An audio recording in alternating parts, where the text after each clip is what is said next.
തിരുവനന്തപുരം കാര്യവട്ടത്ത് സ്ഥിതി ചെയ്യുന്ന പുണ്യപുരാതന ക്ഷേത്രമാണ് ശ്രീ വിയാറ്റ് ചാമുണ്ടേശ്വരി സരസ്വതി ഗണപതി ക്ഷേത്രം. ശ്രീ വിയാറ്റ് ചാമുണ്ടേശ്വരി സരസ്വതി ഗണപതി ക്ഷേത്രത്തിൻ്റെ ദൃശ്യങ്ങളാണ് നിങ്ങളിപ്പോൾ കാണുന്നത്. 2012 വരെ ഈ ക്ഷേത്രം ശ്രീ വിയാറ്റ് ദേവീ ക്ഷേത്രം എന്നാണ് അറിയപ്പെട്ടിരുന്നത്. കഴിഞ്ഞ 12 വർഷമായി ഈ ക്ഷേത്രം ശ്രീ വിയാറ്റ് ചാമുണ്ടേശ്വരി സരസ്വതി ഗണപതി ക്ഷേത്രം എന്നാണ് അറിയപ്പെട്ടുകൊണ്ടിരിക്കുന്നത്.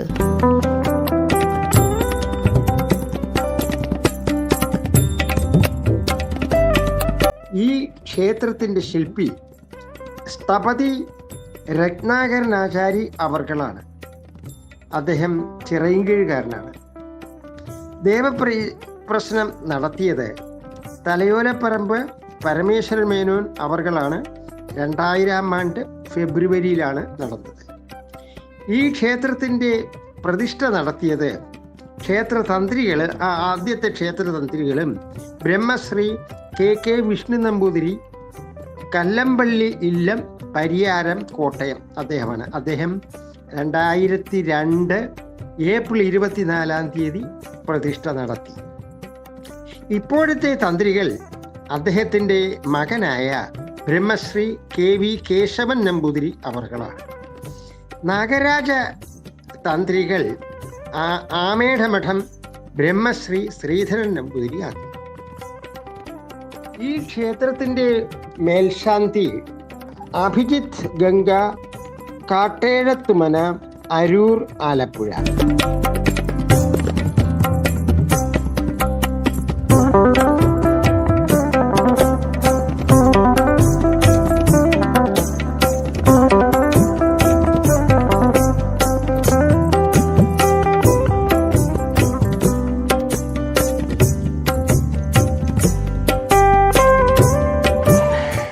ഈ കാവിനെക്കുറിച്ച് പറഞ്ഞാൽ ഈ കാവിൻ്റെ തന്ത്രികൾ ആമേഠമഠ ശ്രീധരൻ നമ്പൂതിരിപ്പാടാണ്.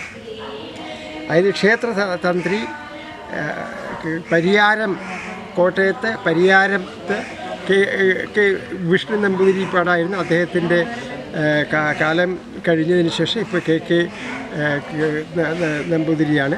അത് അങ്ങനെ ഇരിക്കും. ഇപ്പോൾ ഇവിടെ ഈ നമ്മുടെ ആമേഠമഠം ശ്രീധരൻ നമ്പൂതിരിപ്പാട് വന്നപ്പോൾ എന്നോട് പറഞ്ഞു, ക്ഷേത്രത്തിന് മുമ്പേ കാവ് വന്നിട്ടുണ്ട് എന്ന് പറഞ്ഞു. അപ്പോൾ ഞാൻ തിരുമേനിയോട് ചോദിച്ചു, തിരുമേനി കാവ് എത്ര കൊല്ലം മുമ്പാണ് വന്നതെന്ന് എങ്ങനെ പറയാൻ സാധിക്കും? അപ്പോൾ തിരുമേനി എന്നെ കൊണ്ടുപോയിട്ട് തിരുമേനി പറഞ്ഞു, ഈ കാവിലെപ്പോഴും വള്ളി ഉണ്ടാവും, വള്ളി പൊടിക്കും. വള്ളി പൊടിച്ചില്ലെങ്കിൽ കാവിൽ വള്ളി നടും. ആ വള്ളിയുടെ ഖരം കൊണ്ട് കാവിൻ്റെ പ്രായം അളക്കാം എന്ന് തിരുമേനി പറഞ്ഞു. തിരുമേനി നിങ്ങൾക്ക് പറയുകയാണ്, തിരുമേനി ഒരു എൻജിനീയറാണ്. ക്വാളിഫിക്കേഷൻ പ്രകാരം ആമയുടെ ശ്രീധരൻ നമ്പൂതിരിപ്പാട് ഒരു എൻജിനീയറാണ്. അപ്പോൾ അദ്ദേഹം എന്നെ കൊണ്ടുവന്ന് കാവിലെ ഇവിടുത്തെ പ്രധാന വള്ളി നമ്മുടെ ഡയബറ്റസിൻ്റെ ഔഷധമായ പൊൻകൊരണ്ടിയാണ്. അപ്പോൾ പൊൻകൊരണ്ടി വള്ളിയാണ് ആ കാണുന്ന വള്ളി.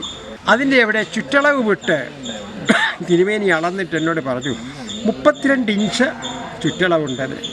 ഈ ഒരു വള്ളി 32 ഇഞ്ച് ചുറ്റളവ് ആകണമെങ്കിൽ അത് 640 വർഷമെടുക്കും.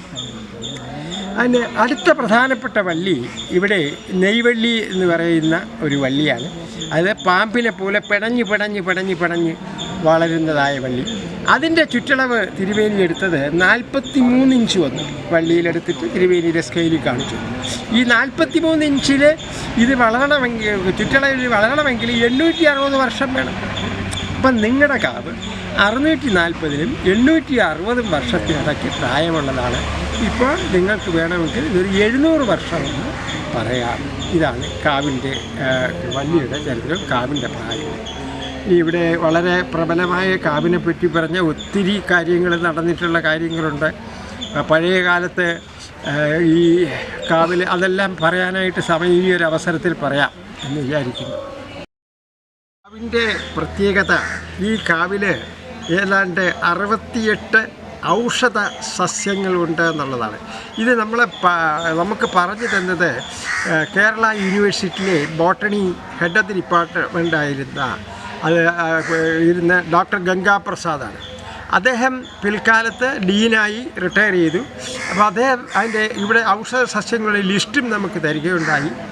ഇതിലെ കുടൽ ചുരുക്കി എന്ന് പറയുന്നതായ മെയിൻ വള്ളിയെക്കുറിച്ച് റിസർച്ച് ചെയ്ത് ഒരു കുട്ടിക്ക് PhD അവാർഡ് ചെയ്യുകയുണ്ടായി. അദ്ദേഹമായിരുന്നു എൻ്റെ ഗൈഡൻസ്.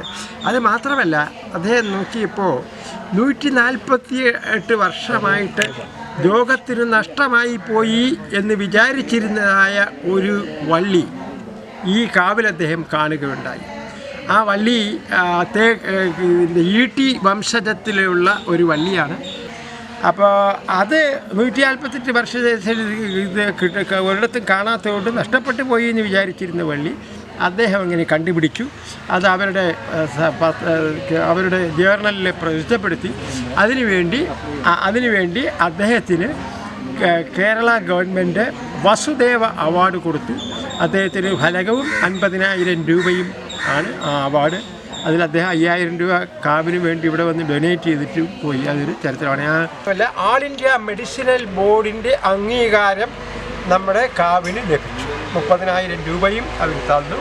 അതിനുവേണ്ടി ഒരു പ്രത്യേകം ബോർഡ് ഞാൻ ഇറക്കി ചെയ്ത് വച്ചിട്ടുണ്ട്. ആൾ ഇന്ത്യ മെഡിസിനൽ ബോർഡ് അപ്രൂവ് ചെയ്തിട്ടുണ്ട് നമ്മുടെ കാവ്. അതുപോലെ തന്നെ കേരള മെഡിസിനൽ ബോർഡും അപ്രൂവ് ചെയ്തിട്ടുണ്ട്. കാരണം സെൻട്രൽ ഗവൺമെൻറ്റിൽ നിന്ന് അപ്രൂവൽ കിട്ടുമ്പോൾ സ്റ്റേറ്റ് ഗവൺമെൻറ് അപ്രൂവലും ഓട്ടോമാറ്റിക്കായിട്ട് വരും.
നമസ്കാരം. ഞാൻ കാര്യവട്ടം ശ്രീകണ്ഠൻ നായർ. കാര്യവട്ടത്തെ ദേശത്ത് പ്രദേശവാസികൾക്ക് വിശ്വാസത്തിൻ്റെ ദീപമായി പരിലസിക്കുന്ന വിയാറ്റ് സരസ്വതി ചാമുണ്ടേശ്വരി ഗണപതി ക്ഷേത്രം. മറ്റൊരിടത്തുമില്ലാത്ത ചില പ്രത്യേകതകൾ ഈ ക്ഷേത്രത്തിൽ നമുക്ക് കാണാൻ സാധിക്കും. പ്രധാനമായും ബഹുവേര വിധിപ്രകാരം ചെയ്തിട്ടുള്ള ഒരു ക്ഷേത്രമാണിത്. ഒരു ശ്രീകോവിലിനുള്ളിൽ 3 പ്രതിഷ്ഠകൾ, സരസ്വതി ചാമുണ്ടേശ്വരി ഗണപതി. ആർക്ക് വേണമെങ്കിലും ഒരിടത്ത് നിന്ന് ഈ 3 പ്രതിഷ്ഠയെയും കൈവണങ്ങി ആരാധിക്കാനുള്ള ഒരു പ്രത്യേകത ഈ ക്ഷേത്രത്തിലുണ്ട്. മധ്യസ്ഥാനത്ത് നിന്ന് 3 പ്രതിഷ്ഠകളെയും ദർശിക്കുവാനുള്ള ഭാഗ്യം അങ്ങനെ സിദ്ധിക്കുന്ന ക്ഷേത്രങ്ങൾ കുറവാണ്. വളരെ ആലോചിച്ച് പ്രശ്നങ്ങളിലൂടെ പണി കഴിപ്പിച്ച ക്ഷേത്രം. എൻ്റെ കുട്ടിക്കാലത്ത് ഓടി നടന്ന സ്ഥലമാണിത്. ഇവിടെ ആറ്റുകാൽ അമ്പലം പോലെ, ആദ്യമുണ്ടായിരുന്ന ആറ്റുകാൽ അമ്പലം പോലെ അഴിയടിച്ച് കലമാൻ കൊമ്പും ഒരു ദർപ്പണവും വച്ച് ആരാധിച്ചിരുന്ന ഒരു തെക്കതായിട്ട് ആദ്യമുണ്ടാകുകയും അതിനെ പിന്നെ വിയാറ്റ് മാധവൻ നായരുടെയും കുടുംബത്തിൻ്റെയും അതുപോലെ തന്നെ ദാമോദരൻ നായരും ശ്യാമളകുമാരി എന്ന് പറയുന്ന ഈ 2 നാമധേയങ്ങൾ ഈ ക്ഷേത്രത്തോട് എന്നും ചരിത്രപരമായി ചേർന്ന് നിൽക്കുന്നു. ഈ ക്ഷേത്രത്തെ ഇത്രയധികം ഭക്തിനിർഭരമായിട്ടുള്ള ഒരാരാധനാക്രമത്തിലൂടെ ഈ ഗ്രാമത്തിലും പുറത്തുള്ള ദേശത്തുള്ളവർക്കും വളരെ ശ്രദ്ധേയമാകത്തക്കവണ്ണം നിർമ്മിക്കുകയും അതിനുവേണ്ടി സ്വന്തം ധനം തന്നെ വിനിയോഗിച്ച് ഇതിന് എത്രമാത്രം പ്രബലവും പ്രബുദ്ധവുമാക്കാമോ?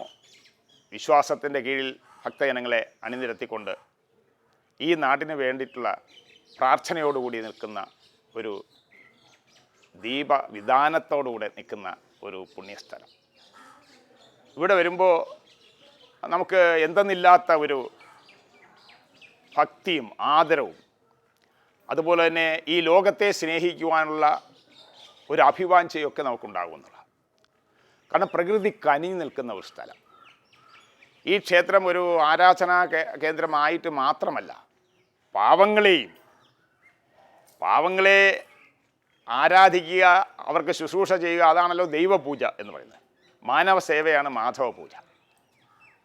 ഇന്നാട്ടിലെ സാധുക്കളായ ആളുകളെ, വിദ്യാഭ്യാസം ചെയ്യാൻ കഴിവില്ലാത്ത കുട്ടികളെ, അന്നത്തിന് വകയില്ലാത്ത പാവപ്പെട്ടവരെ, രോഗാതുരരായി കഴിയുന്നവരെ ചികിത്സിക്കുവാനുള്ള ധനസഹായമായും വിദ്യാഭ്യാസ സഹായമായും കുടുംബത്തിന് തന്നെ അത്താണിയായി മാറിയിരിക്കുന്ന ഒരു ക്ഷേത്ര ട്രസ്റ്റായിട്ട്, ഒരു അഭയകേന്ദ്രമായിട്ട് തന്നെ ഈ ക്ഷേത്രം പ്രവർത്തിക്കുന്നു എന്ന് പറയുമ്പോൾ മറ്റൊരു ക്ഷേത്രത്തിലും ഇല്ലാത്ത തരത്തിലുള്ള കർമ്മനിഷ്ഠകൾ ഇവിടെ നടക്കുന്നുണ്ട്. മറ്റൊന്ന്, പ്രകൃതിയാണ് പൂജിക്കുന്നത്. ഈ ക്ഷേത്രത്തിൽ വരുന്നവർക്കറിയാം, ഇതിൻ്റെ ചുറ്റും കണ്ടാൽ നൂറ്റാണ്ടുകൾ പഴക്കമുള്ള ഒരു കാവുണ്ട് നമുക്ക്. ഈ കാവ് എന്ന് പറയുന്നത് ക്ഷേത്ര ചരിത്രത്തിൽ വളരെ പ്രസിദ്ധമായിട്ടുള്ള ഒരു സംഗതിയാണ്. കാര്യസിദ്ധി പൂജ. ഞാൻ എൻ്റെ അനുഭവം പറയാം. എൻ്റെ കുടുംബത്തിലെ 3 പേർ മംഗല്യം കഴിഞ്ഞിരിക്കുന്നു. താമസിച്ച് വന്നപ്പോൾ ഇവിടെ അതിനുവേണ്ട പൂജകളും പ്രാർത്ഥനകളും നടത്തിയപ്പോൾ സാധ്യമായത്. IAS നന്ദകുമാർ സാർ ഇവിടെ വന്നിട്ടുണ്ട്, സുഗതകുമാരി ടീച്ചർ വന്നിട്ടുണ്ട്, R രാമേന്ദ്രൻ നായർ സാർ വന്നിട്ടുണ്ട്, കൈതപ്രം ദാമോദരൻ നമ്പൂരി വന്നിട്ടുണ്ട്. കേരളത്തിലെ പ്രശസ്തരായ എഴുത്തുകാർ, സാഹിത്യകാരന്മാർ, സാംസ്കാരിക പ്രവർത്തകർ ഇവിടെ വന്നിട്ടുണ്ട് എന്നുള്ളതും എടുത്തു പറയേണ്ട ഒരു കാര്യമാണ്. അവരുടെയൊക്കെ അനുഭവങ്ങളിലൂടെയുള്ള ആ ഒരു ചരിത്രബോധം എഴുതി തന്നിട്ടുണ്ട്. അത് പല പുസ്തകങ്ങളിലായിട്ടും അതുപോലെ തന്നെ മാസികകളിലായിട്ടും ജേർണലിസ്റ്റിലായിട്ടും ഒക്കെ തന്നെ പ്രസിദ്ധീകരിച്ചിട്ടുമുണ്ട്. കൈതപ്രം ദാമോദരൻ നമ്പൂരി ഇവിടെ വന്നപ്പോൾ അദ്ദേഹം അതിശയത്തോടെ നിൽക്കുന്നത് ഞാൻ കണ്ടു. ദാമോദരൻ ചേട്ടൻ്റെയും ശ്യാമള ചേച്ചിയുടെയും നടുക്ക് എന്ന് പറയുകയാണ്, ഞാൻ ഈ ക്ഷേത്രത്തെക്കുറിച്ച് ഏതാനും വരികൾ എഴുതി ഇവിടെ ഇരുന്ന് പാടാൻ പോവുകയാണ്. ആർക്കാ തോന്നുക? ദേവി തോന്നിച്ച സരസ്വതി ദേവിയുടെ വിലാസമാണ്. അദ്ദേഹം ഇവിടെ വച്ച് 10-16 വരി എഴുതി അപ്പം തന്നെ സംഗീതം ചെയ്ത്, മികവുള്ള ഒരു എഴുത്തുകാരനും സംഗീതജ്ഞനുമൊക്കെയാണ് കൈതപ്രം ദാമോദരൻ നമ്പൂരി, എഴുതി ഇവിടെ ആലപിച്ചു എന്നുള്ളത്. ഞങ്ങളെല്ലാം ആ പട പുളകിതരായി നിന്നുപോയി. കാരണം അദ്ദേഹത്തിൻ്റെ ആ ആലാപനവും ആ രചനയും ആ വൈഭവവും ഒക്കെ കണ്ട്. ഈ ക്ഷേത്രം ഈ പ്രദേശത്തിൻ്റെ വലിയ ദീപസ്തംഭമാണ്, എല്ലാവരുടെയും ആശ്രയമാണ്, അഭയമാണ്. നന്ദി.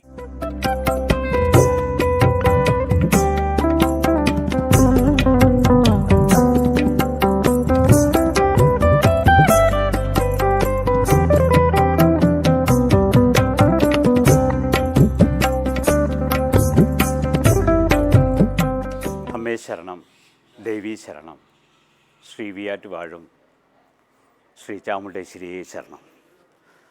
എൻ്റെ പേര് സതീഷ് കുമാർ. കാര്യവട്ടത്താണ് എൻ്റെ വീട്. വിയാറ്റ് കുടുംബമാണ്. ഈ അമ്പലത്തിലെ ആദ്യകാലങ്ങളിൽ എൻ്റെ അമ്മ സാവിത്രി അമ്മയാണ് ആദ്യം അമ്പലം നോക്കിയിരുന്നത്. അങ്ങനെ സാവിത്രി അമ്മ എൻ്റെ അമ്മ ആദ്യകാലങ്ങളിൽ കൊണ്ടുപോയിക്കൊണ്ടിരുന്നെങ്കിലും ഇതിൻ്റെ സാമ്പത്തിക ഉറവിടം എൻ്റെ അമ്മാവൻ ശ്രീ P. ദാമോദരൻ നായർ, ഇത് ഇപ്പോൾ നമ്മുടെ ക്ഷേത്ര ചെയർമാൻ, അദ്ദേഹവും എൻ്റെ അമ്മാവി ശ്രീ ശ്യാമള ദേവി അമ്മയുമാണ് അതിൻ്റെ ഫിനാൻഷ്യൽ കാര്യങ്ങൾ കൊണ്ടുപോയിക്കൊണ്ടിരുന്നത്. പിന്നെ അമ്മാവനും അമ്മാവി ഇവിടെ വന്നു, കാര്യവട്ടത്ത് സ്ഥിര താമസമായി. അതിനുശേഷം മാമനും മാമിയാണ് പൂർണ്ണമായിട്ടും അമ്പലത്തിൻ്റെ ഉത്തരവാദിത്തം ഏറ്റെടുത്തിരിക്കുന്നത്. വളരെ സന്തോഷം. അമ്മയുടെ അനുഗ്രഹം എല്ലാ ജനങ്ങൾക്കും ഉണ്ടാവട്ടെ. സജ്ജനങ്ങളെ നമസ്തേ.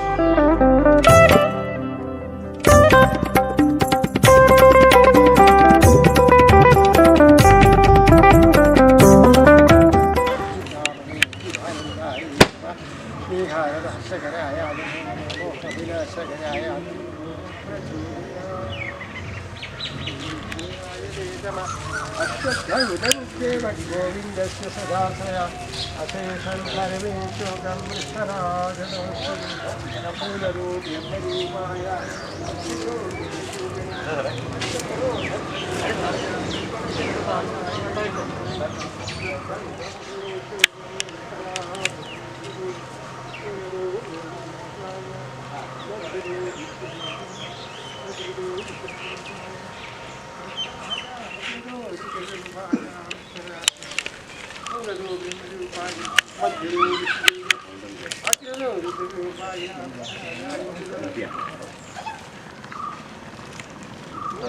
വൃക്ഷം സംരക്ഷിക്കപ്പെടുന്നതിലൂടെ നാമും സുരക്ഷിതരാകുന്നു എന്ന സന്ദേശം പുതുതലമുറയ്ക്ക് പകർന്നുകൊണ്ട് വർഷം തോറും ഇവിടെ ക്ഷേത്രത്തിലും കാവിലും വൃക്ഷപൂജ നടത്തിവരുന്നു. മരം ഒരു വരം എന്നാണ് അതിൻ ആപ്തവാക്യം.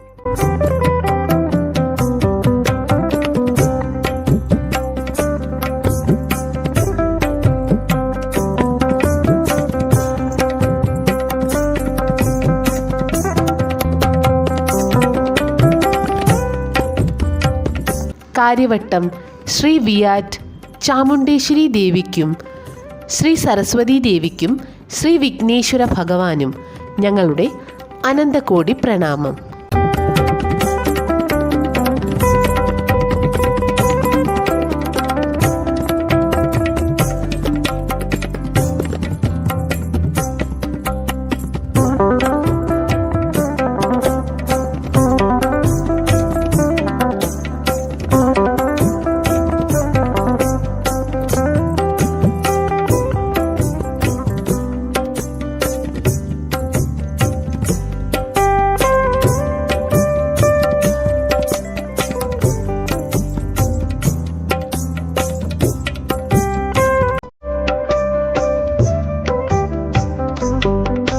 വീഡിയോ നിങ്ങൾക്ക് ഇഷ്ടമായെങ്കിൽ ദയവായി ഈ ചാനൽ സബ്സ്ക്രൈബ് ചെയ്യുക.